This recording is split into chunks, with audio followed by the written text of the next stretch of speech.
For email marketing, so first we have to install the module email marketing. So we are now in email marketing. In email marketing, create a new email, like say subject like ABC,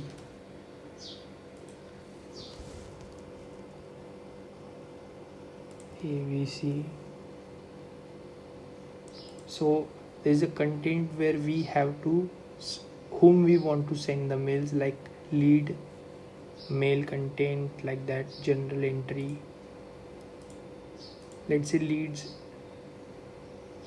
you will write some contents here,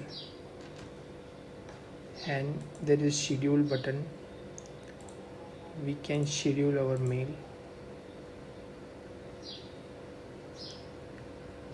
Mass mail is created.